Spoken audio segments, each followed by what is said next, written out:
What up, guys? All non-binary pals. It's your boy OG Hank 312. With me, as always, is the incidental nerd. We are for the pop. We're hanging and we're doing a little end of year 2021 wrap up. Nerd, my brother, how you doing? How you living? How you feeling? What's up, Hanky Panky? Man, you know, chilling, living the dream over here. Yes, sir. Me too.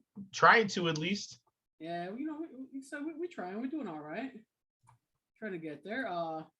Excited to go live with you now. Hopefully we get some people. For those of you who maybe are listening on the podcast or maybe watching on YouTube eventually, we are live on Facebook right now, and hopefully we get to address some comments or something or stuff like that. yeah. I'm gonna see if I can jump in on the over here on the. I'm gonna share this to my personal page. Okay. And see if I can get into the chat. Word. Good call. Anyway, but yeah, like I said, this is gonna be a little end of year wrap up for us, a little 2021 wrap. Obviously, as everyone knows now, formerly WTAR, we are now for the pop. Like for us, that was the biggest thing that happened in 2021. Yeah, absolutely. The changing of the name of the brand, and just kind of relaunching and opening our views out to more things, just kind of embracing everything that we love. Yeah, obviously we're still wrestling heavy, but I think we're dive into we have dove into a little more, especially like with some of our fantasy drafts, like music and the world of television. We've spoken a lot about movies, video games this year. Absolutely, yeah. We had a great conversation. Was it last week or might have been the week before when we jumped in on video games, and out of nowhere, we had a great Star Wars video game conversation. Yeah, absolutely. So I really love that we're kind of staying true to ourselves, or we're still driven by wrestling, but not confined to it now. So I'm super cool with that. Obviously, thank you for sticking it out, chilling with me, and being excited for the rebrand. I think that's really cool.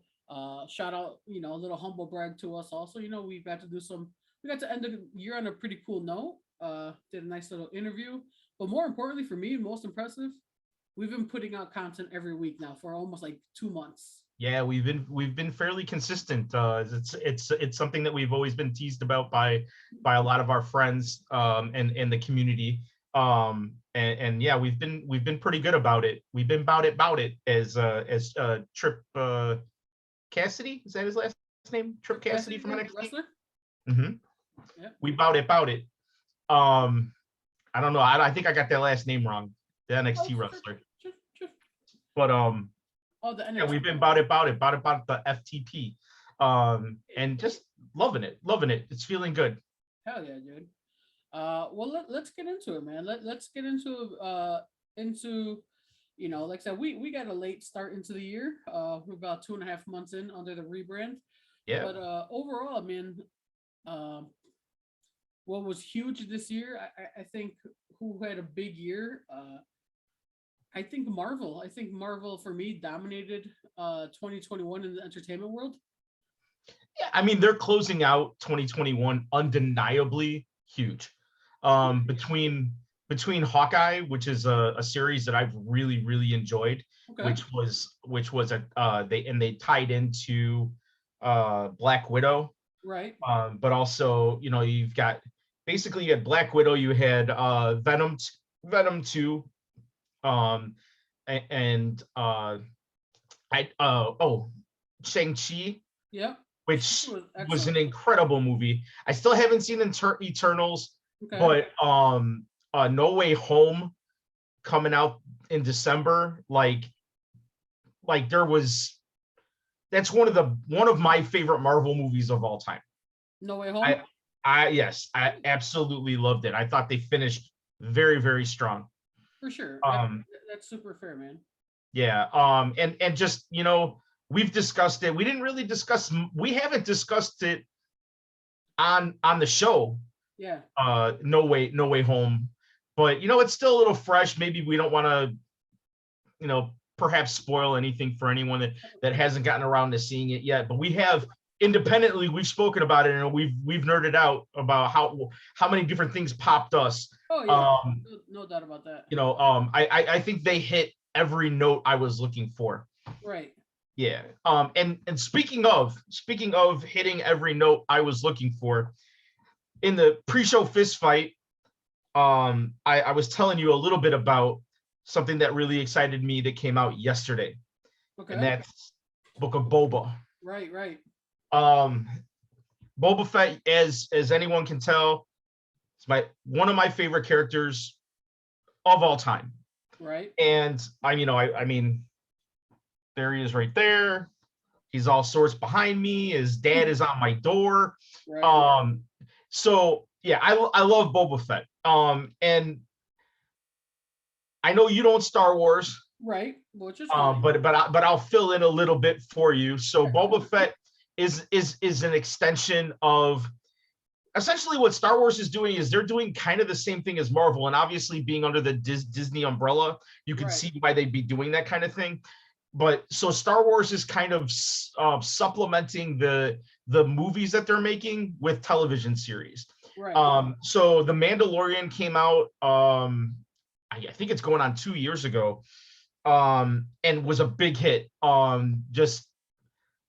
And it's incredible. It's one of those things that I tell people, that the Mandalorian is the kind of show you can watch even if you don't like Star Wars. Yeah, I'll watch alone.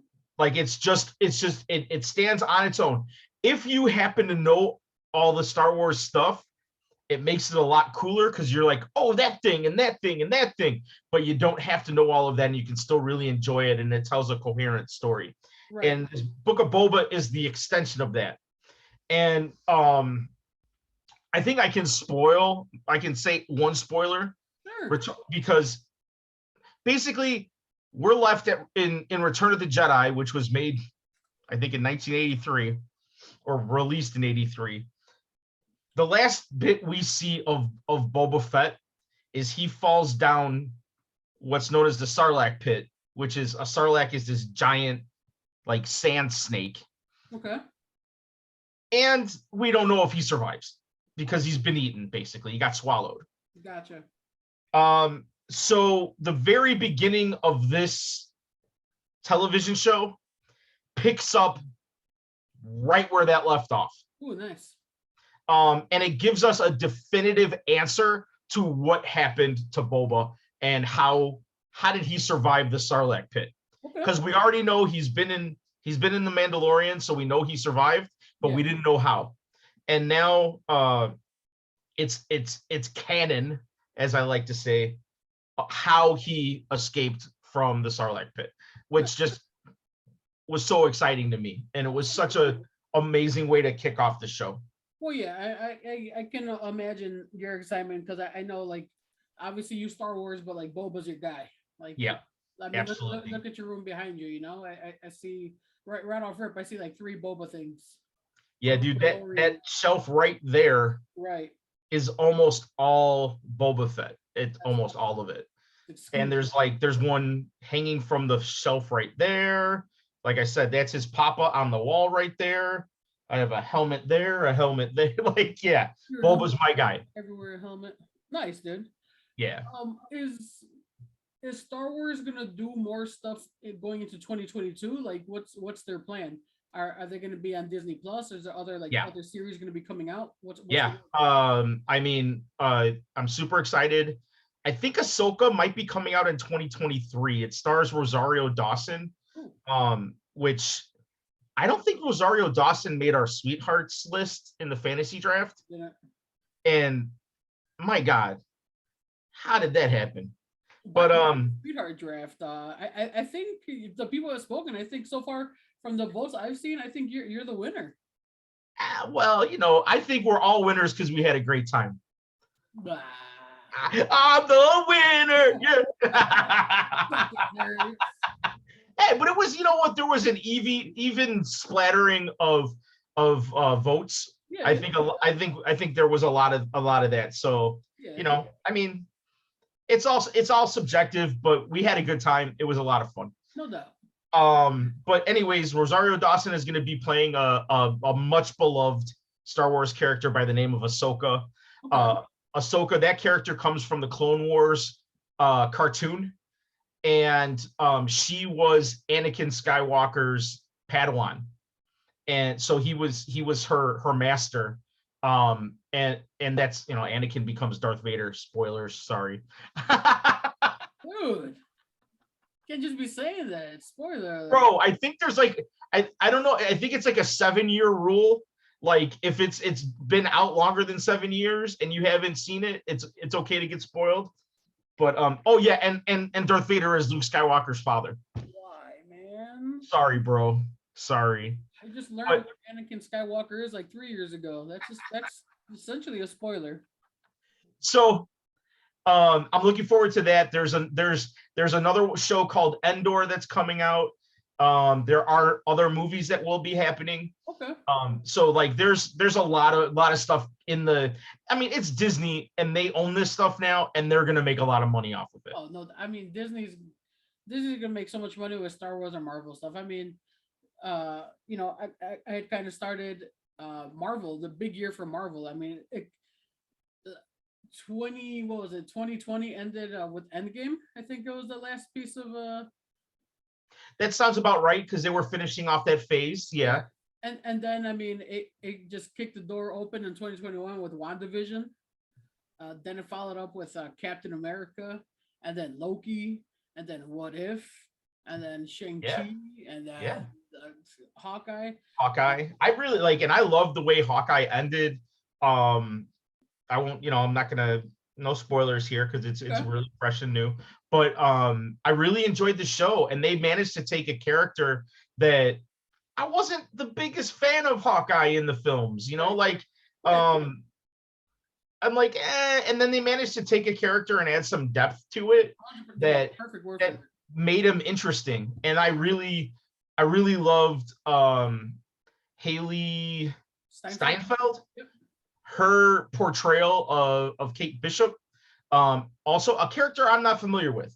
Because like as much as I do enjoy comic book content, right, comics are not things that I actually regularly consume these days. I get you. So that's something in my past. I love to I'll go and I'll do some research and I'll read up on a character, but it's not something where I'm buying comics on a weekly or even monthly basis. Right, I get. Although I do have to say, Sarah went to I think it's called Lucha Republic, which is it's in Cali. She didn't go there. She went to the website. Oh, okay.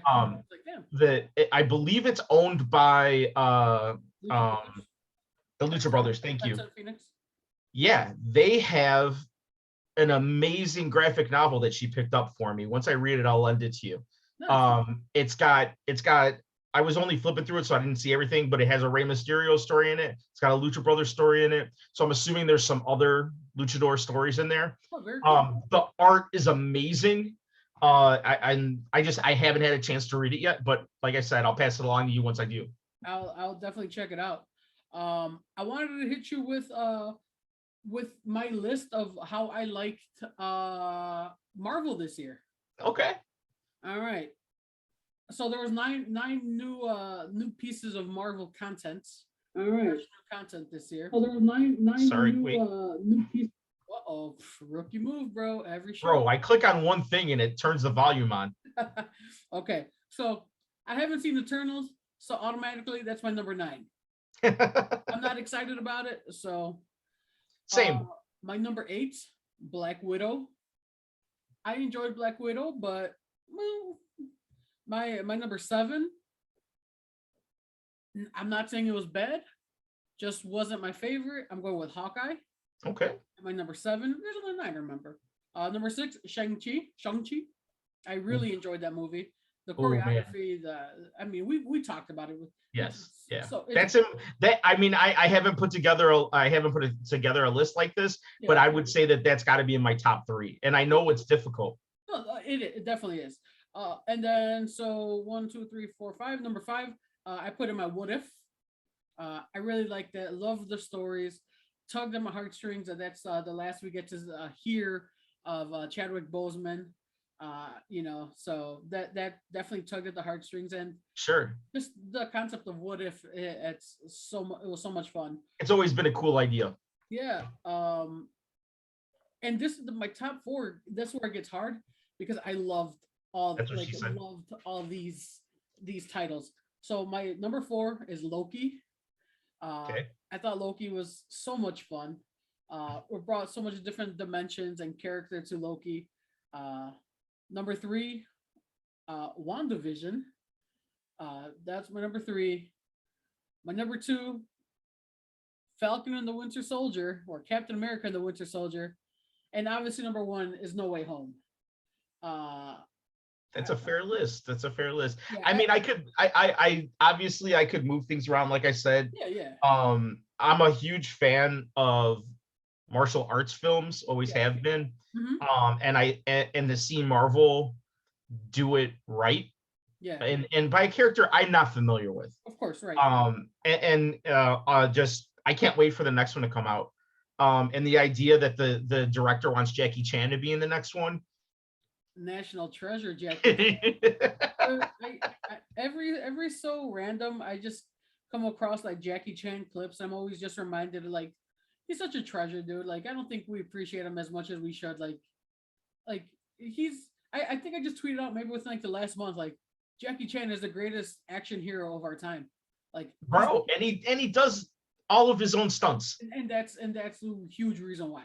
Yeah, I mean it's amazing. It's amazing what he's done in his career. Yeah. The volume of movies. Yeah.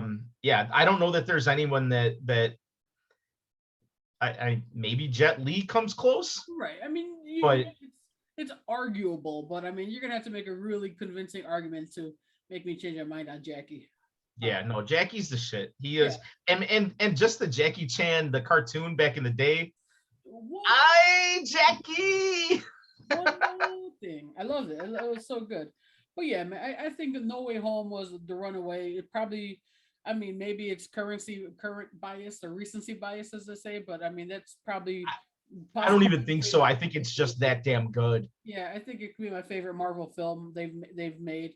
And then Falcon and Winter Soldier, I loved it because it took two characters I wasn't too crazy about. Like I liked them, but it was just like whatever.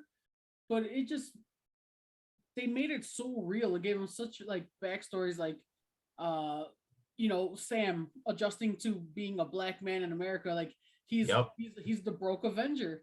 You know, he can't get a bank loan and he gets confused for athlete. Like that's unfortunate. That's real, America for, I'm not speaking as a black man because I'm not a black man, but that seems to be, we know that's pretty prevalent in today's society. Right. And Bucky dealing with his PTSD and coping with, the stuff he, basically paying for his past, or I guess coming to terms with his past. Yeah. Well, and I think that's the thing that Marvel has always done better than anyone else is and I don't mean Marvel Studios, I just mean Marvel the company. Yes. And it's a big thing that I think is such a credit to Stan Lee, is that he always emphasized the humanity of the characters. Yeah. They're flawed. They have their own day-to-day problems, not just right. The earth is about to explode or whatever, it's like, oh shit, I'm late for dinner with my wife again. Or like, I promised my kids I was going to spend Christmas with them, but I got to work. Like, you know what I mean? Like it's those kind of things that allows you to put yourself in the shoes of the character, to imagine what it would feel like. Yeah, no, it was great. I mean, that the realism and the frustration of the story told in Falcon and Winter Soldier. Yeah. Some of it moved me to tears because it's just like I felt that, like, absolutely. I have felt like that in times of my life, of being judged or whatever, So it just really spoke to me. And then the story of The first Captain America, Isaiah Washington, I think is, or Bradley, I forget. The name's name. Isaiah is correct. I can't. The last name escapes me too. Yeah. But yeah, I mean, I love that they brought that story in the way that they did, and again, it was that realism that you know we know, like you said. I mean, even more so for me being a white straight male, like I know even less No, of, right, right. of the struggle. The Yeah. only things I'm seeing is from the outside looking in. I haven't experienced much of it myself, No, I get you. but we hear enough stories. There are enough people that use their voice to tell these stories that we know that this stuff happens. And then bringing it into, like, even this guy who was a superhuman, basically, Yeah. he's a superhuman, Yeah. and they raise up Captain America on a pedestal, Right. and then this other guy is imprisoned Right. and treated like a criminal. Literally, yeah. I mean, we're at a point in the Marvel universe where the Statue of Liberty Yeah. has a fucking Captain America shield on it, but one of the men that was like Mantle, yeah. basically held the mantle just is just treated like garbage Right. because of the color of his skin. Yeah. It's crazy. And Yeah. then we also see and also the realism of like uh the other Captain America that they brought in, and John whatever, but yeah. and how angry he is and violent. Yeah. Like that's a character. Symbolism when he killed the dude with the shield and the blood on the shield. Oof. That was incredible symbolism, I thought. And that's a character that I remember reading. I remember reading that run of because in the comics, Steve Rogers comes back and is like, this dude can't be Captain America. Right. Oh. Yeah, and so like, and they kind of introduced it at the end of that series, his new costume that was like all black. Yeah. And he got it like because he's U.S. Agent is right. is the character's name. So also that was just bringing things in. Like I remember from when I was a kid reading it, and like, so I really enjoyed that. The idea of there being a person of color taking up the mantle of Captain America now, and his and Sam's struggle with that was really incredible. It wasn't like, I think a lot of us going into it didn't know what to expect, but I don't think that that's what any of us were expecting. But that's what made it so good. Yes, and that's to me, it was just like, hey, this is supposed to be fun and light, and let's get some incredible action going. But man, whether you wanted it or not, it smacked you with reality in the face. Yeah, even WandaVision has so much. There's the so the magic and all of that and everything. So, and the twisted reality and all of that, the stuff that goes on. But at the root of it, it's a woman suffering from loss. Yep. And she can't handle it. And she's constructed something to help her fucking maintain. Yeah. No, and that's, I think that's the beauty of Marvel. Like they just, sometimes they try to hit you with a sneaky, like, this is what it's really about, and I think that's great, man. I mean, we can talk all night about this stuff, like, but I guess that's what I want to say about Falcon Winter Soldier, or I guess Captain America Winter Soldier, which is the final edit we saw. I think it was called Falcon and the Winter Soldier, though. No, it was, but I don't know if you remember at the very end, like when the show was over, it said Falcon Winter Soldier, and then it changed to Captain America and the Winter Soldier will return. Yeah. So that was super cool, man. And then I mean, Loki was super fun. I loved, my favorite part of Loki was his realization that Thor loved him, like that they were brothers, and he got to see like that hit me in the feels. I was like, all he ever wanted was to be accepted, essentially, Right. And he didn't realize that he was. Right, exactly. Him getting to see at the TVA that essentially this is his life now, and he was accepted. Thor did love him, and they were brothers. I can't, like, the moments of him I can't remember what they call it, the waste or the like where he's off with all the other Loki variants. Oh yeah. Oh, some fun. Like that was so much fun. Yeah. I was and just like even just that one moment where they're panning through the like ground Yeah. to get to the Loki like their like hideout, Yeah. and just the little things that like you see, like there's like Frog Thor, and like it's Yes. just incredible what Marvel does and how much they manage to not only just shove so much in that people will appreciate it, and then I also appreciate the fact that there are people out there that have the kind of knowledge, like our buddy Dan that we talk about all the time, that can find all of those Easter eggs and be like, hey, here's all these other cool things that you probably missed when you were watching. Well, I'll tell you what really made my Marvel watching experience even better this year was I found accounts on TikTok, and I follow on Instagram of people. I mean, they're excellent content creators, specifically with Marvel like movie reviews. One of them is Straw Hat Goofy is his name. I would suggest going to check him out. Okay. He did, obviously spoilers, right? And he'll tell you if there's spoilers, like, hey, the new episode just dropped, spoilers, blah, blah, blah. But like he catches the Easter eggs and he explains them. And it's just like, for someone who like me, who I love the stuff, but I'm not crazy into it, like we've said, we aren't, or we can't spot those tiny little things like Dan would. Him and this other guy, Theories by T. I've seen those two. I mean, they've made it just so much more fun for me. Just because absolutely, it's wonderful to just it's back in the day, I don't even know if they make it anymore, but Wizard magazine, I doubt they that was filled with content like that, right? And like, oh, who could play this person in a real life movie, and all the kind of stuff we're getting now, right? And like, so the content creators that are providing that stuff, it's amazing.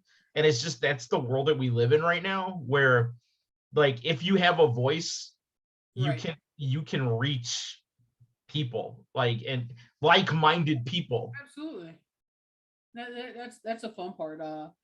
So I mean, I think Marvel knocked it out of the park with their Disney Plus series. I mean, I think. I mean, Disney Plus in general, like, I don't know how long it's been around now, but Disney Plus had an amazing year. Yes. In terms of what was released on that platform. You know what? It's not Marvel really, but I started watching it. I find really interesting. Discovering the World of Will Smith or something like that. It's Will Smith. I've heard of it. Yeah. Super fun. I enjoy it. Real quick, I've been repeating it in my brain so I don't forget to mention this. Yeah. We were talking about No Way Home, right? And obviously spoilers if you haven't watched it yet, but we have the multiple Spider-Man and how they say like there was Peter Parkers of all across the universe or multiverses. So I was talking with D-Ray and I sent him a TikTok. It was like emotional, it was like have you watched the movie you know who this guy is? Bing Bong? Yeah. Okay, so when he's in Inside Out is the movie. So the sound effect when he gets off the spaceship and lets Riley go, he's like, "Go, take him to the moon for me." So there was that sound dubbed with like, and it said like Stan Lee talking about Tobey Maguire and Andrew Garfield, right? Thank you. And I was just like, that's so emotional. Like it was, and it was just like Stan Lee from heaven, like watching down Spider-Man, like goosebumps. I was like, oh man, so emotional, right? I'm a dork. I love that stuff. So me and D were like, wow, so sad. And then D Ray, our buddy D Ray, DF and Ray on his socials, he's like, I thought of what could have been a perfect cameo for Stan Lee, like would have lost it if it happened. So when Ned's opening up the portals, spoiler alert, one of the portals opens up, and you see Stan Lee like in a warehouse, like mopping something up, and then on his name tag, like he looks through, like what the heck. And his name tag on his shirt says Peter. So he could, exactly. He could have been a variant of a Peter Parker. Oh. Yeah. Oh man. I was like, damn, D-Ray, like that would have been marvelous. That would have been phenomenal. That's one of those, like, the other thing that I had heard was that the original plan for old Captain America Yeah, at the end of Endgame was that it was going to be Stan Lee, I heard that's awesome. and that melts my heart. Yeah, that That would be really really cool. melts my heart. And there's also, like, while we're on the talking about Stan Lee, there's the, TikTok has like the blind reaction videos, Of course. and there's like, react to this audio, and it's a Stan Lee audio, Oof. and it's just like, I don't even remember what it talks about, but it's just like literally almost every single one that I've seen, the person starts crying. Oh yeah, I can imagine. Yeah, it's so, because he was such an amazing storyteller, regardless of, like, I know that nobody's perfect in the world. No one is So, perfect. And, like, there's going to be people that are going to shit talk even the best of people. right. But man, that guy had such a fucking big influence on storytelling, All of pop culture. Just, it's amazing. It's amazing. for sure, man. And yeah, I mean, Marvel in general. And I mean, and then we can spend a whole nother episode talking about, I mean, all his characters, right? But I mean, hopefully within the next year or in 2023, when the X-Men are introduced to the MCU, I can't wait to see how they tell those stories. I mean, because I mean, those are some pretty real stories right there. Absolutely. And, like, and the intention of the X-Men was really to mirror the plight of the civil rights movement. Right. Yeah, yeah. So I'd love to see them actually kind of tap into that a little bit. Yeah. It would be amazing. And yeah, I'd really enjoy that. Yeah, dude. I guess essentially what we're trying to say is thank you, Marvel. Thank you for Well, and you know what? Like, that's the thing is, like, I think it's one of the things that Disney is doing wonderfully, and in the fact that, like, they've hired Kevin Feige as the man that is orchestrating. He's not making every story. He's not writing everything, right. but he's orchestrating how these MCU films work together. Yeah, and how they build to something, right. which is amazing. Yes, sir. And I think that finally Star Wars has a gentleman by the name of Dave Filoni and Jon Favreau together, who are gonna kind of be the same type of thing to push Star Wars into the future. That's awesome, because I feel like they need something like that. Yes, yeah, you need someone with the big picture ideas, that actually knows how to get there. Because the X-Men films that were made by Fox, which Disney now owns. I mean, they started out hot. They were by no means perfect, but the first one, the original X-Men film, was very good. Yeah. For what it was at the time. Of course. But those stories that they can tap into, I can't wait, man. I can't wait. I gotcha, for sure, man. And I was gonna say, as an outsider looking into like the Star Wars universe or whatever you call it, I feel like Star Wars needs that right now. Like you're saying, what was that guy, Phil whatever? Dave Filoni, yeah. Dave Filoni, sorry, and Jon Favreau? Favreau. Yeah, like Favreau, like, and let's talk just for a second about Jon Favreau. Yeah, but hold on, I'm gonna finish this Star Wars. Go ahead, please. Like I said, for the outside looking in, Star Wars seems like such a old franchise. So I think because it is, obviously. I mean, so is Marvel, but they put like a new fresh coat of paint on it, So now they've brought the new, made it hip again. I kind of feel like Star Wars needs that also, because I think it relies really a lot on like its original trilogy and stuff like that. Like, spice it up a little bit, and I don't know, maybe I'm talking out of my ass, but like I just feel like it needs something exciting to make. Well, they're fleshing out the universe. Like there's always been other stories. Yeah.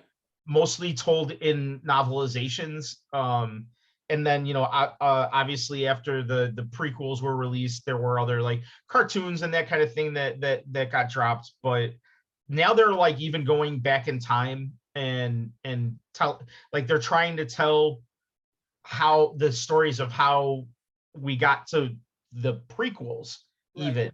So like, because those 9 films, so the prequels, the original trilogy, and the sequel trilogy are essentially the Skywalker saga in Okay. a whole. It tells the story of Anakin Skywalker and his children. And so in those 9 films, and it revolves around other characters, obviously, Right. but like they're starting to go out and tell other stories that really, they're telling other character stories, creating new characters, all that kind of good jazz.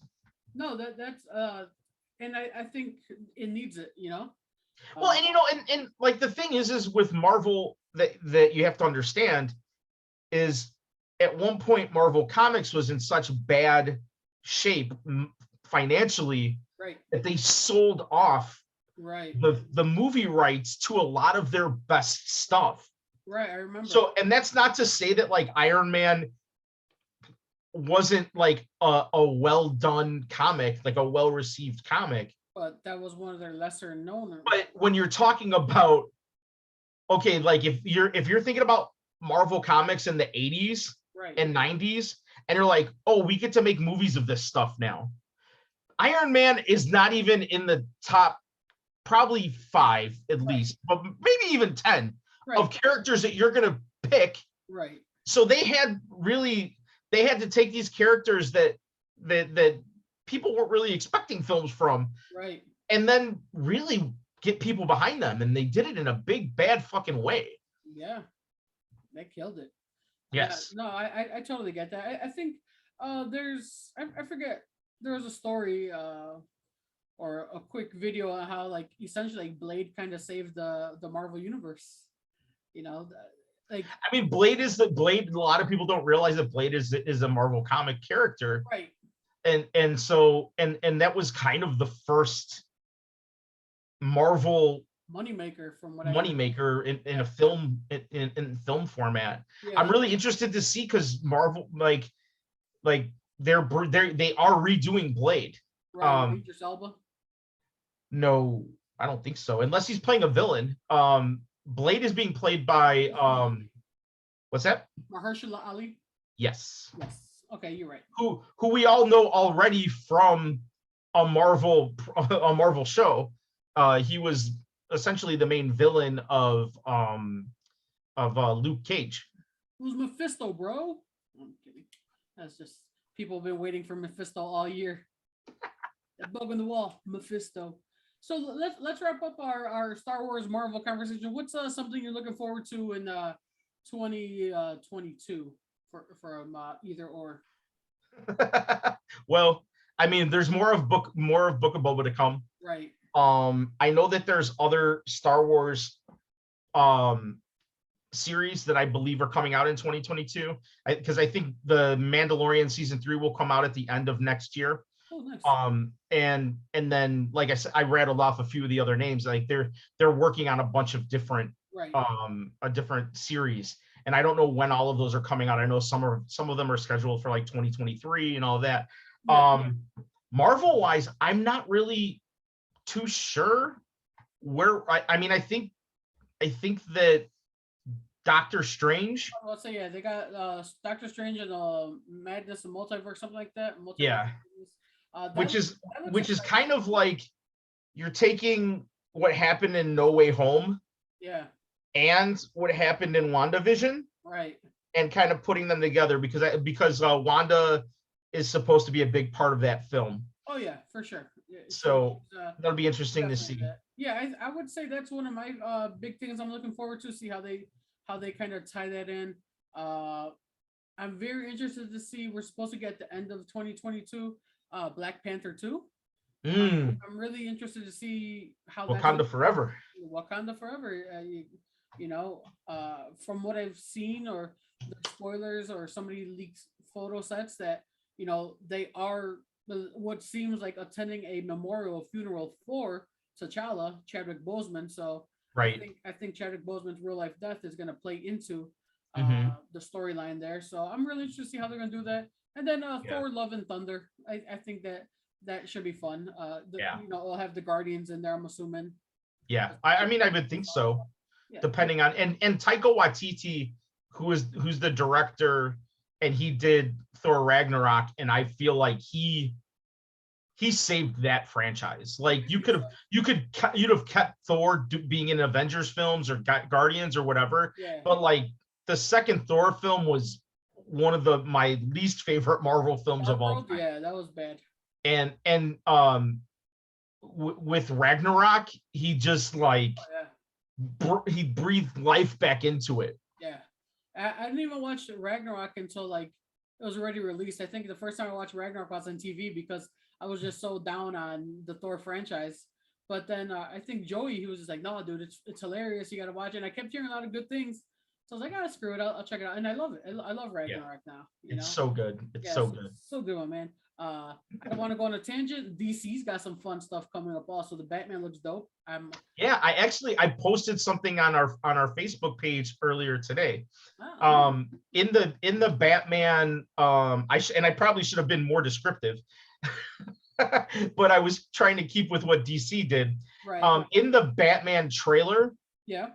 at the very end of the trailer, there were some symbols at the bottom. You know, when they kind of show, like, they just show the words and like this film has not been rated or whatever. Yes. Somebody caught that there were some symbols on the very last line of that page. And they translated the symbols into how would you say winged bird in Spanish? Winged Or bird. winged rat. It's rata alada. Raton alero. I mean, alas is wings. Raton, rata. I guess you can say. Yeah, because it was like rata adlara, ADALA, I believe. You can check it out on our Facebook page. Yeah. I put the link up there, but if you go to rataadlada.com, it's a page that's made to look like the Riddler set it up. Oh, really? And if you answer his 3 riddles, there's an image that I've already posted on the Facebook page, so you don't have to go through this if you don't want to. But they're like sketches of. They look like they're GCPD sketches of the Batman. Yeah, yeah. Okay, I see you now. And I love that kind of thing where they're really incorporating a lot of stuff. We already have found out. I mean, the movie's not even out yet. Yeah. And Colin Farrell is getting a spinoff. He's going to get his own on HBO Max. He's going to have a Penguin series. Nice. And if you saw the trailer and you went looking for Colin Farrell, not knowing what character he was playing, you wouldn't know because he doesn't look anything like himself. Oh, that's awesome. It's incredible. So I'm really, really looking forward to that. I can't believe that I'm saying I'm pumped for Robert Pattinson Batman movie, but yeah, I'm looking forward to it, and it comes out on the intern's birthday of all days. Oh, wow. Yeah, that's a big one for you guys. Mm-hmm. Nice. Indeed. Very cool. That's nice. All right. Yeah, I don't know what else DC has coming out. I mean, Aquaman. I think Aquaman 2. Well, they're gonna do the Peacemaker series. That's true. That'll be another HBO Max show. Yep. So I'm looking forward to that. That should be fun. And speaking of DC, I mean, I think that Suicide Squad sequel, they delivered. It did. And there were some swerves there that I was not really that fond of, but I still really enjoyed it. Even with like, they made a giant like cosmic starfish the big bad. Yeah. And as ridiculous as that could have been, it wasn't. Right. Like it worked. And I'm biased because I love Margot Robbie as Harley Quinn. Right. I think like she's the perfect person to portray that character. She does such a great job. And then Idris Elba was also really great. Like it had a great cast. Even John Cena, like for that character, Yeah. he did a really good job. Okay, let me hit you real quick with I just looked it up. So for the DC movies set to release in 2020, Batman March 4th. So that's coming up. Then DC League of Super Pets May 20th. That's pretty cute. So There are many super pets. Yeah. Black Adam July 29th. The Rock entering the DCEU. That trailer looks great. Yeah. And then they're capping it off. Well, no, The Flash November 4th, 2022. Okay. And it looks like there's multiple. And that's Flashpoint, isn't it? Yes. Okay, so that makes sense. Yep. And then they're closing out the year December 16th with Aquaman and the Lost Kingdom. Right. With Roman Reigns. Oh wait, no, that's not Roman Reigns. So and then I know Peacemaker is in there. I don't know what other TV shows they got. Right. They got planned. So yeah, that should definitely be DC should have a good year. So let's hope. Let's hope. Yeah. Well, how about we switch it up a little bit? We talk a little wrestling. I would love to talk a little wrestling. Oh, I'm sorry. Here we go. Peacemaker, January 2022. So that's gonna be the first thing. No kidding. Peacemaker, The Sandman, sometime 2022 on Netflix. Oh, you like that, huh? I forgot about that. Oh boy.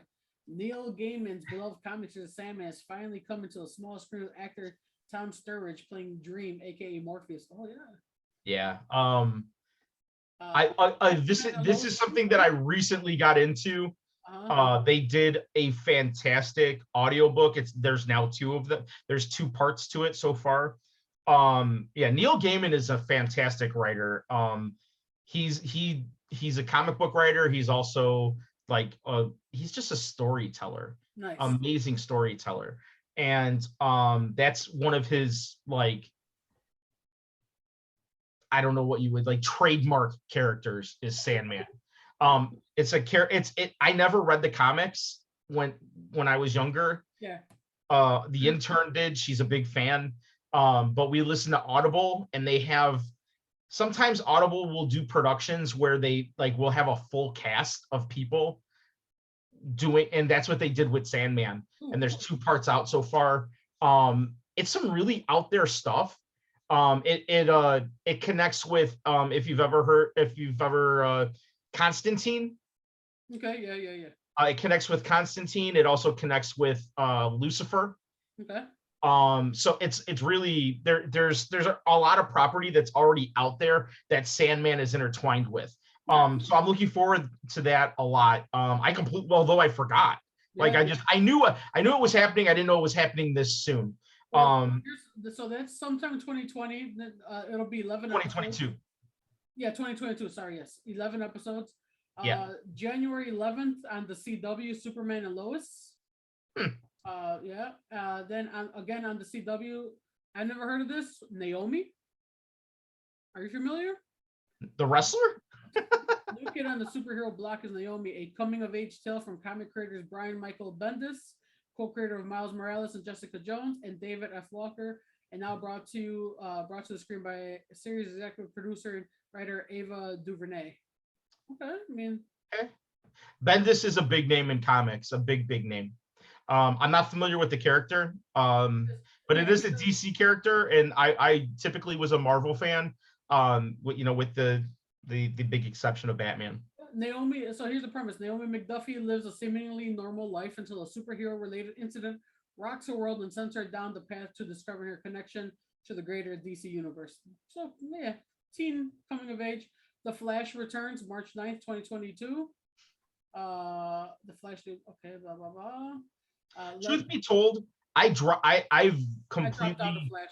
I dropped off of all of the CW shows. Really? I just got to a certain point where I just stopped watching them. Yeah, I got Legends of Tomorrow, a new one, Batwoman, coming January 12th. Right. Stargirl, all CW, HBO Max. This looks fun. Titans. I think that would be. I don't know if that's the 2nd or 3rd season. Yeah, season 3. Yeah, I only watched like the first couple of episodes, and I never went back, but not because I didn't like it. It's just time restraints and other things I wanted to watch. Yeah. So then to cap it off, Harley Quinn, which is excellent cartoon, season 3 comes back sometime 2022. Mhm. And then Doom Patrol season 4. Didn't even know there was a Doom Patrol out there. Yeah, I mean, so tons and tons of content for, I mean, just about any MCU, pop culture scratch you're looking to itch. Yeah, for sure. So, all right. So that's the Marvel part. That's the comic part. Let's talk some wrestling. You Yeah, know, we got back to wrestling this year, more on a little bit of a more full-time basis. You know, pandemic and things were shut down. There was yeah, capacity limits. We got back to a more regular scheduled program. right. You know, we're creatures of habit. You know, we frequent freelance underground a lot. Big changes happened, obviously. New ownership or whatever you want to call it. Yeah, Matt Nix needing to take a step back from Yes, freelance. stepped away a Uh, little bit. yeah, yeah, and then as I've mentioned on a few times that we've talked about this, it's also just been a very interesting time in wrestling in general. Oh yeah, With you know, I mean, AEW's been around for a couple of years now, right. but it has really changed the landscape Absolutely. of wrestling because there's more opportunities for people that just weren't there before. Yeah. You know, so you have a lot of people that were, you know, getting picked up that were independent wrestlers that we were used to seeing on a regular basis, Right. getting signed to either developmental contracts with the WWE or being signed to work with AEW. You know, which kind of thinned out the herd a little bit when Yeah. it came to the independent wrestling scene, which makes it more difficult for the bookers to bring in the talent that everyone comes to expect, you know. Yeah. That's fair. When you know, so yeah, it's been an interesting time, and it's been just kind of a changing time. I'm looking forward to what's to come in 2022 for sure. Oh, absolutely. There are so many names out there right now that are unsigned Yeah. and are just kind of biding their time until either they're going to be signed or they're going to be out there on the independents, Right. you know, and we'll have an opportunity to see them, a better opportunity to see them in person. Yeah. It was a weird year. I mean, WWE continued to let people go due to budget cuts. Whatever your feelings on there.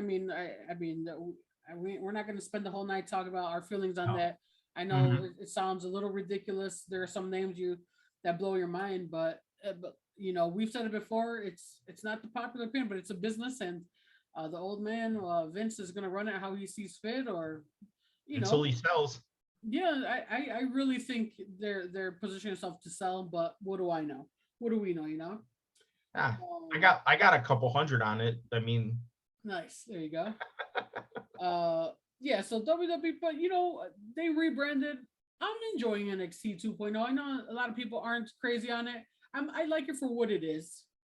I feel like I and I hate to do this conversation, but I feel like if some of these guys on NXT 2.0 were on AEW, they'd be heralded as the hottest thing around. You know, yeah. Obviously, everyone knows Braun Breaker right now. If he was on if he was on AEW, oh my God, he'd be the greatest thing since sliced bread. Or Grayson Waller, you know, the guy's got charisma. He's a good looking dude. He can wrestle. He's got a little different look.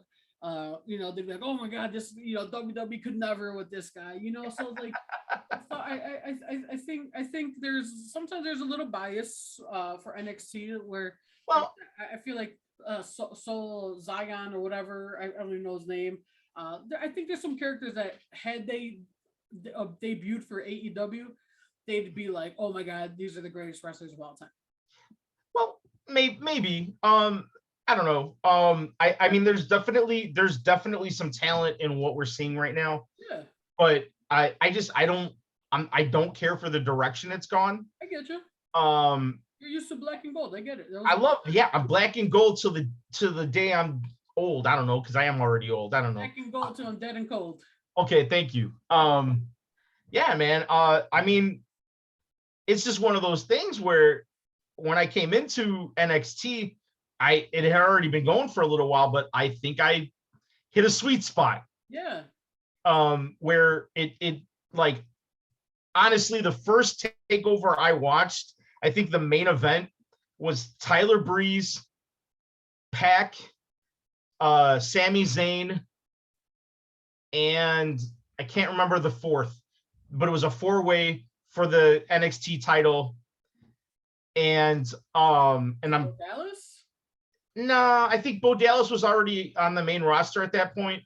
And I think Pac won the in whatever he was called back then. He won the Neville won the title, and I think he was retaining the title. And that's when I came in. We're Enzo Amore, like when he was in his heyday.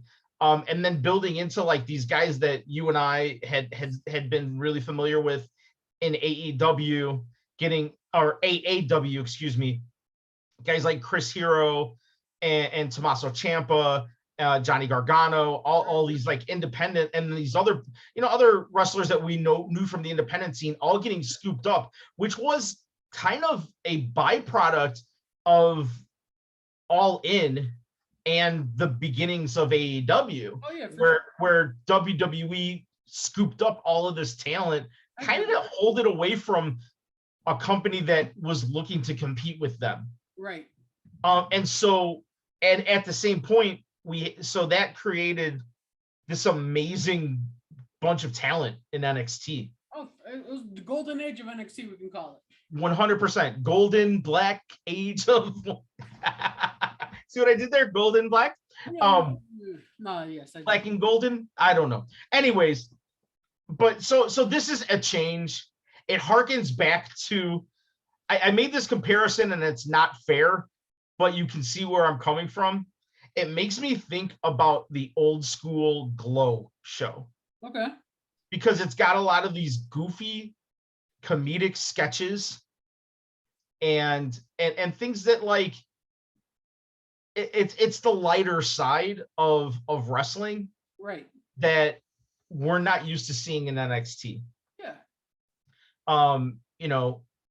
This whole MSK with Riddle as the shaman, although so that aggravated me, but dude, it's leading on fucking what is it called? It's New Year's Evil.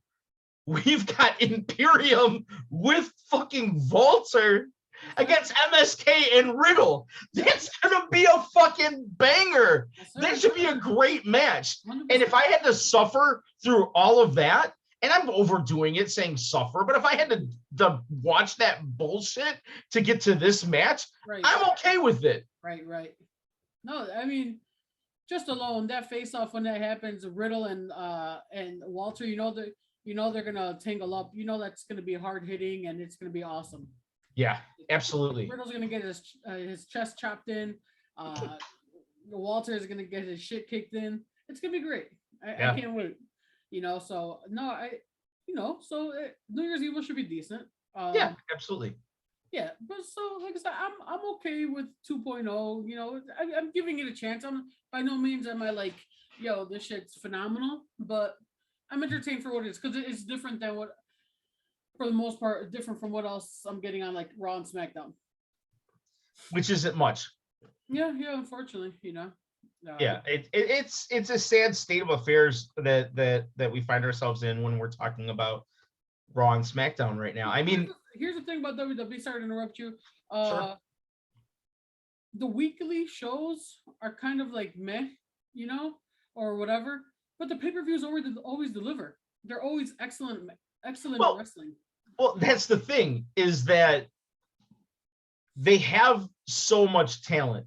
Still, they have they probably have the best wrestling talents on the planet on their roster. Yes, AEW has some good wrestlers. You know what I'm saying? AEW has some great wrestlers. 100%. Yes. And they may, let's say they may like when it comes to the top, like you could argue that maybe they might have like the one or two best wrestlers in the world. Right. But as a whole, when you compare the rosters from top to bottom, I think WWE does have the better talent. Certainly in the women's division, which AEW is starting to catch up, but they're just not there yet. They've added some excellent pieces to the women's division. And I think they're going to continue to do that. Yeah, I mean, they just brought in Mercedes Martinez this week. Ruby Soho came in this year, which I'm a huge fan. And official. Thunder Rosa is finally getting a little bit more activity in the brand. Even Jade Cargill's been really good for them. Wow. I think she still has some work. She's far from a finished product. Oh, absolutely. But Jade and Thunder Rosa on Wednesday, that was a really good match. Once again, the common denominator there is Thunder Rosa. 100%, but that was the best I've ever seen Jade. Right. And that was this is the first time I think she's been challenged in a match. Right. Like legitimately challenged. I think Shivani mentioned that's the first time we've seen someone take it to Jade like that. Mm-hmm. And we're not going to sit here and blow smoke about Thunder Rosa because we do it all the time and people know how we feel about her. Oh, yeah. And anyone who has had an encounter with her or seen her wrestle live knows she's the real fucking deal. Oh, no doubt about it. I mean, but I think getting back to the point you were making, the pay-per-views deliver. Well, because they have good talent in the WWE, and so they're always capable of having good matches. Right. So yeah, but the problem for me is I don't watch wrestling just for the wrestling. I get you. I watch wrestling for the storytelling. Yeah. And the storytelling doesn't make sense.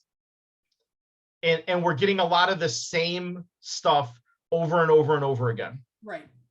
And we're seeing talent, just yesterday, as far as we know, Toni Storm just up and left the WWE. Right. She's one of my favorite female wrestlers on the planet. Yeah. No, she's dynamite, and they did not give her a fair shake at that company. Yeah, I don't know what happened. Obviously, I don't know who didn't see the vision or what, but I mean, I think I speak for both of us. I think she had I think she is a star with a very high ceiling and lots of potential. Oh yeah. But I just think, for lack of a better term, unfortunately, WWE is just really stuck on riding their horses. It's the four horsewomen of Charlotte, Becky, Bayley, and Sasha, and those are incredible talents to have, right? And it's hard because they're money makers. They live. Sasha, she's now in the Star Wars universe, and she's got some notoriety there. So It's hard not to have those women prevalent, right? Because they're best for business, to steal that line that they used years ago. But it's true, So it's a little hard to sacrifice your top money makers, your top gainers, but at some point they're not going to be there for you. So who's going to step in? Yeah, I mean, we went into a situation where Charlotte was really the only one of those four that was around for a little bit, because Bayley was hurt, Sasha stepped away after WrestleMania, Becky had a baby. Yeah. But they still didn't really. I mean, they brought up Rhea Ripley, and all of the momentum that she had built for herself in NXT got stripped away pretty quickly. Crazy. And they tend to, they did the same thing with Toni Storm. Toni Storm comes up. It's exciting to see her on the main roster. And then they stick her in a program with Charlotte Flair right away, where Charlotte is kicking her fucking ass. Yeah. We know Charlotte is good. Everybody knows Charlotte's good. Best in the world. Best in the world. But there's got to be, I don't know, maybe there doesn't have to be. Maybe Charlotte just needs to hold the fucking gold all the time, and I don't know what the fuck I'm talking about. I'm just a stupid mark. But doesn't it make more sense to present her with challenges that show how good she is, right? Rather than even when you give her some legitimate challenges, they make it so fucking easy for her to win. Right. There's no, watching those matches with Charlotte and Toni Storm aggravated the piss out of me, because I know Toni Storm is better than that. Right. And basically she was working the fucking white meat babyface underdog fucking character. So she was meant to go out there and take an ass beating from Charlotte. That was her job. Yep. And get a fucking and then fucking have her come back and still get pinned. That was her job. She did get that roll-up victory in the non-title match. In a tag match. Right, tag match. That's what it was. Yeah. There's a lot of overprotection going on, in my opinion. I agree. That's super fair. And then on the other side of spectrum of the map, not a spectrum, but AEW's done some really good things. You know, I had a hard time getting into it. But I mean, my favorite wrestler, it's Bryan Danielson. He's there now, and I'm enjoying the run he's having. You know, CM Punk came back in 2021. That was huge. I mean, and then just in general, look at the people who have left WWE. Essentially the Undisputed Era right is now there. What really cool thing I thought this week was kind of cool that O'Reilly kind of nodded to him and Cole had beef recently. Yeah, he's like, but we're here now. Yeah, and I want to see if you have my back or something like that. And they're still kind of carrying on that storyline a little bit. And I think that's super cool to see that a storyline from WWE is now kind of carrying on in AEW. So I think props to them. That's cool. I don't think AEW is afraid to acknowledge the other company. You know what I mean? No, they're not. I mean, and not afraid to acknowledge it. No, they're not. And whereas, like, the most I've seen WWE publicly acknowledge AEW was when Triple H told Billy Gunn, "Don't make Vince buy that pissant company so we can fire you again." Right. Well, and go ahead. No. It was Edge mentioned him essentially, a few weeks ago when he told the Miz, you got other people on other shows, just mentioning you for a cheap pop. So yeah. But I mean, AEW is not afraid, and I've been very critical of them for using that as a crutch. Always the WWE burn. Like even just this week, I think Brandy, what does she call? What's that one guy from America Top Team? The poor man's Paul Heyman or something like that. Yeah, exactly. So it's just like, okay, I get it. So yeah, I think. But I don't think that they're doing the stuff that they used to do, like the whole with Cody destroying that throne and all the stuff that they really, when they first started doing this stuff. I think Cody just the other day though, when he had the match against Andrade, when he pulled out the sledgehammer and he was like, "Nah, I don't need this," and he threw it away, and or whoever was telling Shaw, he's like, "Yeah, we don't need no sledgehammer." I was like, okay, it's obviously a slight to Triple H, so it's just like whatever, dudes. But yeah, no, I think going into 2021, the biggest worry for WWE is how to stay on top, how to get themselves a little paint job, get cool again, I think, because I think it is super fair to say that AEW is super the cool kids. Yeah, the cool kid, the new kid in school, right, or however that new kid on the block. Still, right. And then for AEW, I think something they got to be weird about is they're coming up to about the time where contracts are going to expire. Who of their originals are they going to keep? Who are they going to let go? Because, I mean, they've signed a bunch of new talent. There's a bunch of talent out there still that, I mean, hey, I know people give them shit or whatever, but, I mean, if there's a Keith Lee out there, are you not going to sign him? I would sign him. I would. Yeah, Are they not going to bring in a Jeff Hardy to be with his brother, and maybe they can just have one last good run? I don't know. There's Athena, formerly known as Ember Moon, is out there. Tony Storm's out there now. I mean, that's I mean, there's some people. I mean, there's not enough money to go around. I mean, I know how much money that they're worth or whatever. The cons are worth. But they're not going to empty their purse bag for all the talent, and they shouldn't. No, they shouldn't. I think Tony Khan recently just kind of said, they got to be a little more careful or how they approach, the things like right now. Like somebody who was huge in the inception of AEW, he was like a guy that they brought out as a big name, Joey Janela. That guy, he's stuck on AEW Dark. I haven't seen the match, but him with Sonny Kiss, I've been hearing great things about it. But it's those two guys haven't seen Dynamite in forever. I thought Sonny Kiss was gone. Yeah, you see, so there you go. So it's just like those are two big talents. I think When they were doing their signings, yeah. But right. I also don't think that they anticipated the flood of talent that would occur Yeah, either, no, you and know. that's super fair, dude. So we'll see. But before I don't want this to go super long. I think we're Right. about an hour right now. Definitely want to give some flowers to GCW. I am biased because I got to hang with them a little bit, but I mean, they had a hell of a year. That Art of War Games, that crowd was insane. That I Yeah. think their biggest crowd ever. They've already sold out the Hammerstein Ballroom with no matches or talents announced. That's insane. Well, now they have one match announced and a few talents. I mean, they kind of showed the talent. Oh yeah, yeah. In the video, yes, you're right. You're right. I mean, well, you would expect those people to be in any GCW show, especially a Hammerstein show. But you're right. Right. Matt Cardona, phenomenal heel work this year. Heel. Matt Cardona and Effie, like low key, had one of the best rivalries in all of wrestling. Oh, so good, dude. So good. So shout out to them. Can't wait to see what GCW does in this upcoming year. Apparently, Brett was on Busted Open today, and I didn't even know. I haven't kept up with Busted Open, so I'll have to go back and listen to that. It was a bully day. I'm not fond of the bully days. I don't know.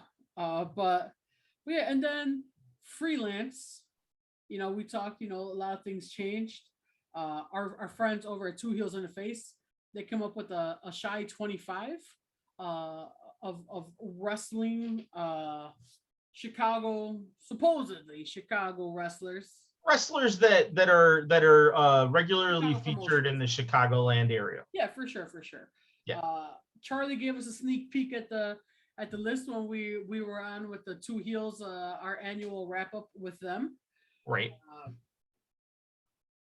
Yeah, we definitely had some opinions on it. It was a little. There Shout out was some controversy. Yeah, shout out to Charlie for putting himself out there like that.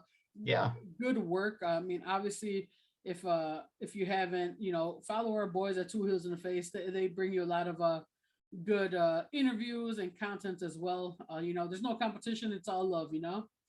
Absolutely. So definitely check out Charlie and compadre Chris over at Two Heels. I wanna hit their list real quick. Sure. So what was it, the parameters, or what is it? People that were consistent in 2021 that worked the Zello, AAW, freelance underground, or Warrior Wrestling. So yeah, so the wrestlers don't need to currently reside in Chicago. They don't have to have trained in Chicago either. Had made a list. If a wrestler held the title for promotion and consistently wrestled in the promotion's big featured matches in 2021, they were considered higher on the list. So anyway, top 25, number 25, Allison Kay, AAW Women's Champ. She held it down. Good for her. Someone I would have put higher on the list, the Gringo Loco. He's just so solid. He can wrestle any style of match, and he just makes people look great. So to be fair, and I know a lot of Gringo's work this year was in AAW, right, and Warrior Wrestling. correct. So I didn't get the opportunity to see a lot of his work. Right. But yeah, he's always been a favorite of ours. And just a great dude. Base squad forever, 100%. No matter what company he's in, Gringo knows we love him. So shout out to our boy Gringo Loco. Number 23, Shane Mercer. Had a big year of freelance underground, had some good matches. He got the check to cash in opportunity, whatever they call it, at freelance underground. And since we really don't go to AAW anymore, I don't understand this one. Davey Vega, but although Charlie did say it's a little biased, love Vega. I just enjoyed watching Vega. It's something weird or funny always happened with him. Sky Blue, she's ending the year. Well, who knows what happens tonight because AAW is having a show tonight, but she's the AAW Women's Champ. Right. Alvin Tankman at 20. We got the Bang Bros at 19. I hope the Bang Bros keep clawing away, man. They're talented boys. Myron Reed, who I forgot even still comes to Chicago, super talented. Love Myron. 100%. Super talented dude. We don't go to AAW. Right.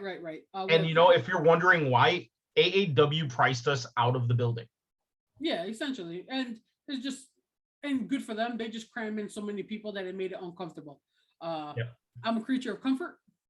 Good for them. I'm not shitting on them. That's excellent. Good for you guys. I wish you continued success. Yeah, I want to make that perfectly clear. But it's just creature of comfort. I like to be comfortable. And the last 3 or 4 shows we went to, like, my knees were touching knees with other people and rubbing up against people, and behind me are people are bumping into me. In front of me, people are bumping into me in seats. Yes. So yeah, and then yes, it did get pricier. So number 17, Josh Alexander, world class talent. Love Josh Alexander. 16, Storm Grayson. 15, someone we would have definitely put in our top 3. Much higher.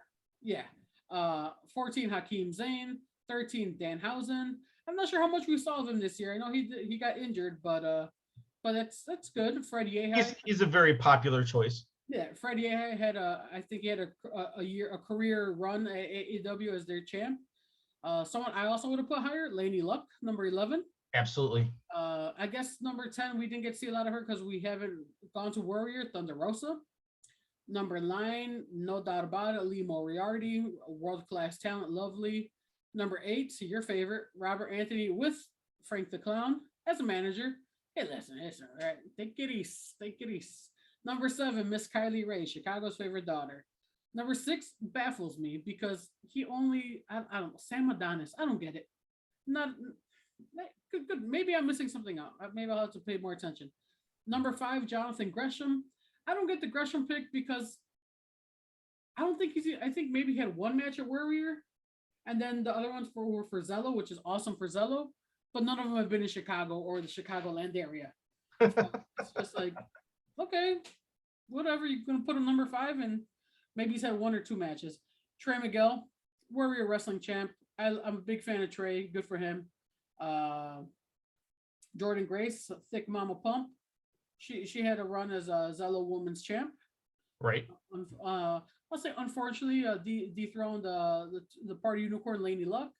Number 2, they got Matt Fitchett, the Dirty Rook. Well, I guess he doesn't go by that anymore. So good for him. He's the champ now for AAW. Right.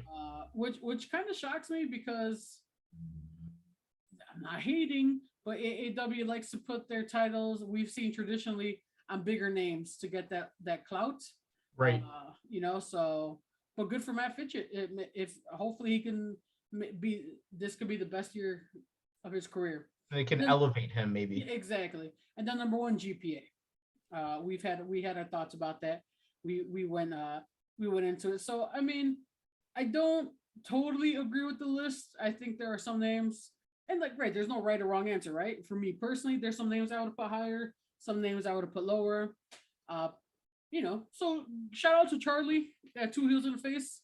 Like I said, very, very brave to even put your work out there to be criticized, because wrestling fans love to shit on stuff. And I gave Charlie a lot of shit that day on the 2 Heels year ender. I was like, I'm gonna shit all over it. Listen, I don't agree with the list, but I give you credit.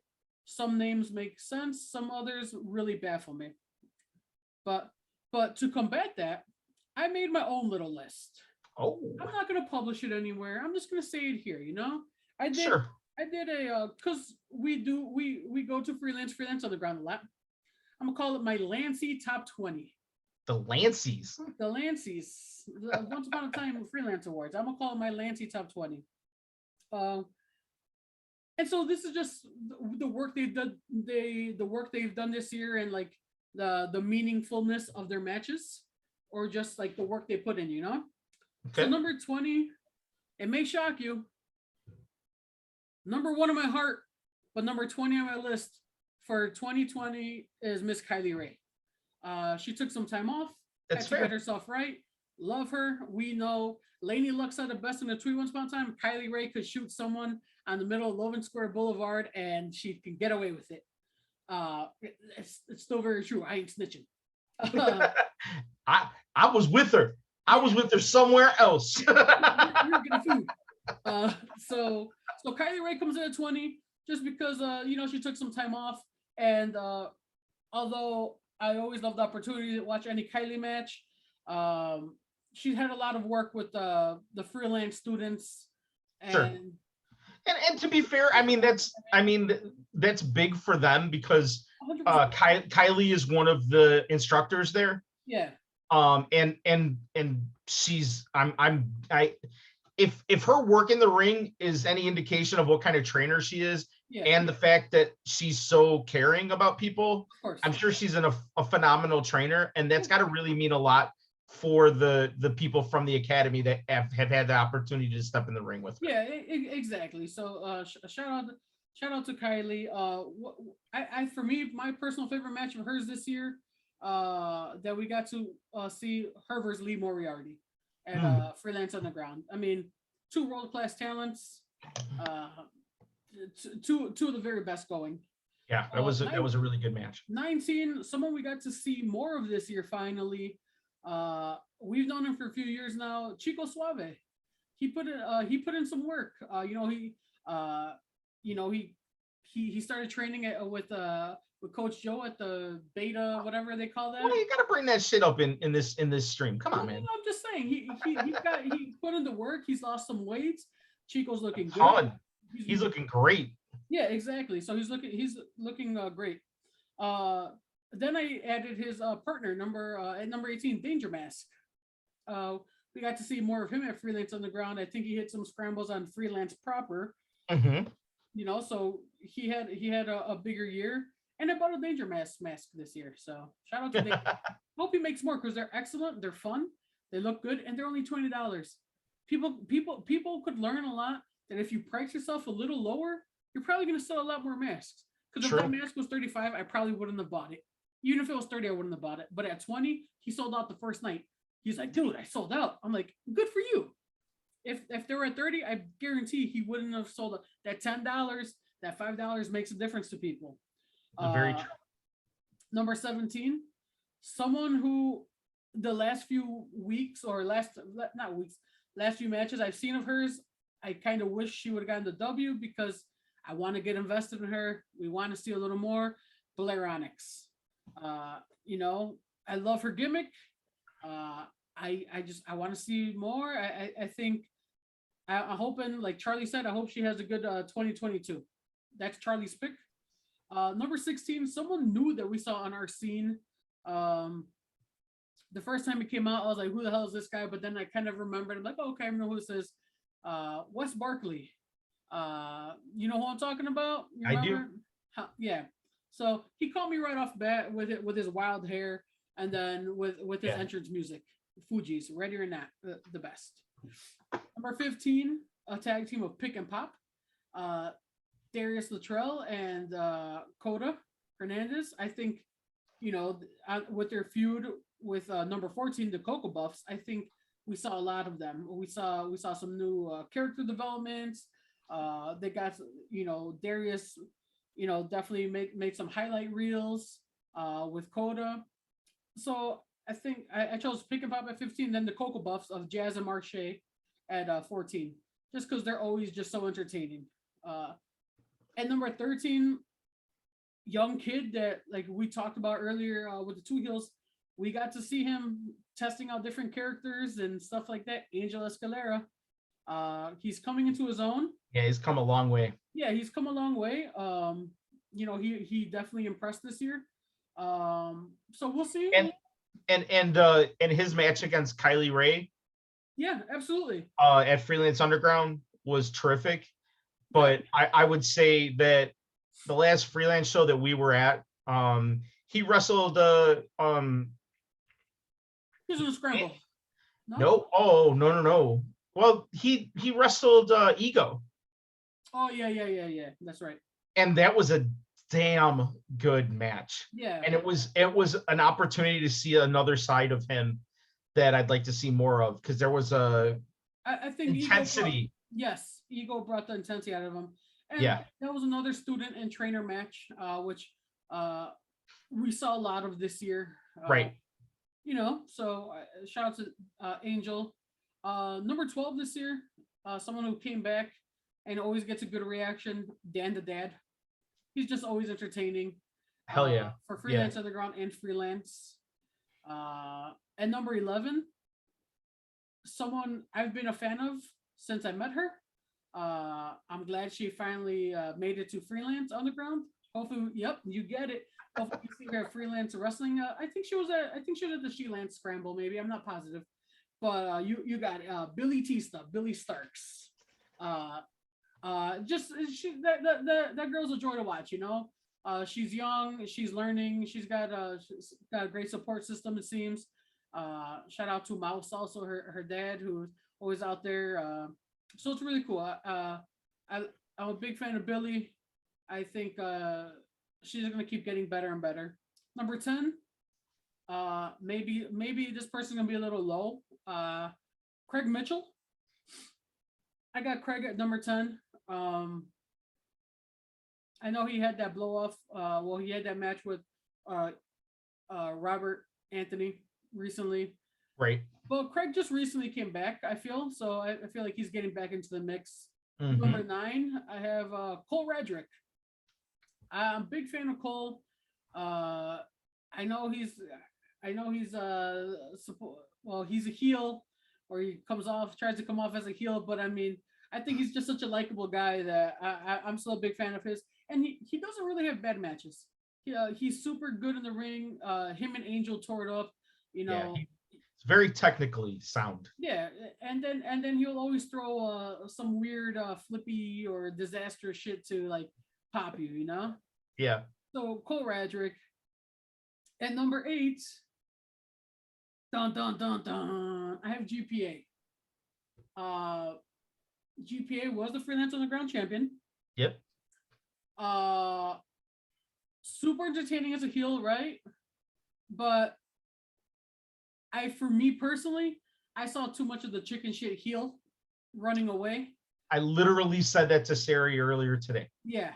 For my liking, look, this isn't a knock. The dude is great. He's very entertaining. He has the crowd eat out of the palm of his hand. He knows how to work us. Yep. It's awesome heel. One of my favorite people to boo. Just too much of the chicken shit running away from me. So that's why I had him at number 8. I know he's the man. So at number 7, I had the Bang Bros. I think they really started to gel together as a tag team. Became very fluid, as we spoke about on the two heels.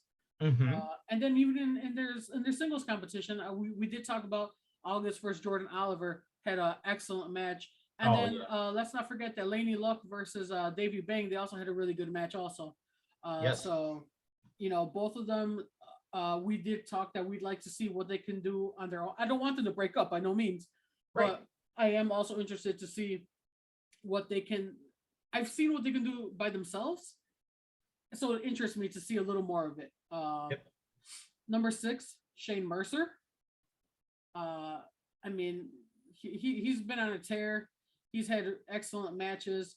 He's got the check, whatever we call it, the opportunity to cash something in. So I think Shane's gonna have a big year for the Freelance Underground banner.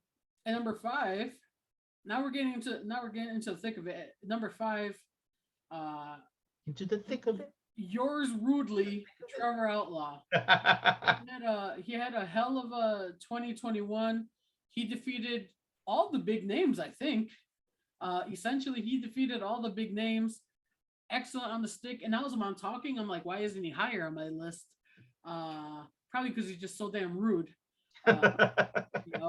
But unfortunately, he did get sidelined with the injury, but he's still working. He's still on the stick.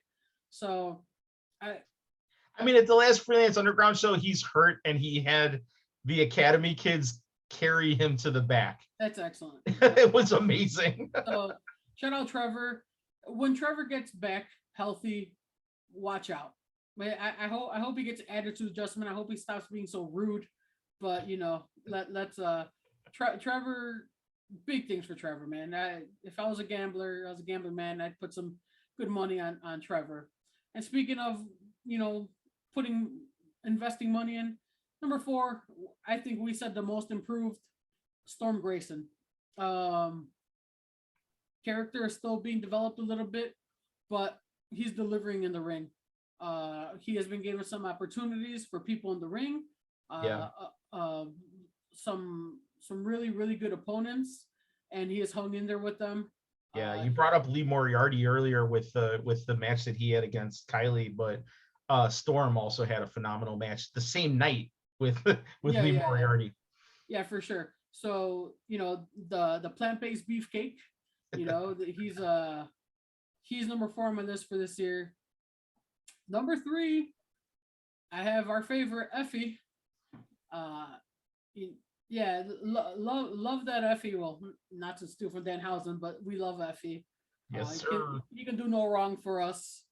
Unfortunately, he lost the Legacy Championship to Robert Ego Anthony, but it is what it is. But Effie is always incredibly entertaining. And Effie is fine. I don't know. We're gonna have Effie's doing a States of the Effie address tomorrow at GCW. So is Effie fine? I don't know. Let's hope Effie is fine. Effie is fine. Effie's fine. Effie's always fine. Number 2 on my list for this year.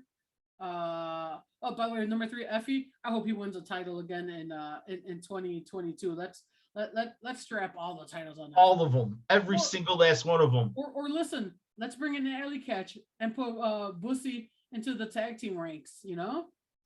All of the gold. Okay. Freelance, the Legacy, the tag team, Freelance Underground, and the Independent Wrestling and the Freelance Underground tag title. Put them all. I want to see him go like this and just have straps. Nice. So my number 2 was Laney Luck. Laney continued to be a badass in the ring. Super entertaining. I don't think she's really had bad matches this year. No, she just keeps getting better. Yeah, she just keeps getting better and better, and I don't know what it's gonna take, but I just feel like she's on that cusp of just breaking out, and it's just like maybe if it wasn't for the pandemic, that breakout would have happened already. I'm pretty confident. I'm pretty confident in saying that. I mean, she did make it to ROH this year, which was definitely gonna get more eyes on her, but and AEW Black. Yes. Or Dark, excuse me. Dark, yeah. So Laney, my number 2 for in the top, Lancie top 20. And then my number 1. Oh, go ahead. Yes. Can I guess what your number 1 is? Sure. Is it Calvin Tankman? It's not. Calvin Tankman didn't make your 20. We only saw Calvin like 3 times maybe all year, if you think about it. We saw him in his original match with GPA. Did you already have Robert Anthony on this list? Nope. Robert Anthony's your number 1? Yep. Robert Anthony had an excellent year for Freelance and Freelance Underground. Good night, everybody. Listen, I didn't even mention Frank the Clown. But listen, Robert Anthony right now, he's had killer matches. He had a killer match with Kylie. He's a double champ right now. Yes, sir. That's pretty rare. He beat Craig. I know you have problems with who Robert Anthony is associated with, but I mean, and how he beat Craig. Yeah, he had a hell of a year. So I got to give the man his flowers for 2021. I think Robert Anthony had the best year. Listen, you give Robert Anthony his flowers while I tell Frank Clown to look at the flowers. Fair enough. And then my number 1A, Frank the Clown. I'm just kidding. People I wanted to put on the list were like someone like Kelvin Tankman specifically. I know he's a Freelance Underground champion, but unless I'm forgetting stuff, I don't know. I think we saw him maybe like twice this year or 3 times this year. Right. Yeah. That's fair. Yeah. That's fair. So like, I was trying to think of like people we've seen a little more little more often. Sure. Ryan Keith was someone I wanted to put on there, but he's just recently came around. Right. And I really enjoyed him. Yeah. So, and then there was other people we see often, and I was like, nah, I'm not putting on my list. I'm not gonna say who those people are, but you know, I mean, Pat Mon is also another guy I could have put on the list, but I mean, he only had one match, 2 matches. We'll see. Maybe Pat will land the spot in the Lancie top 20 next year. You know, if he works hard, kid.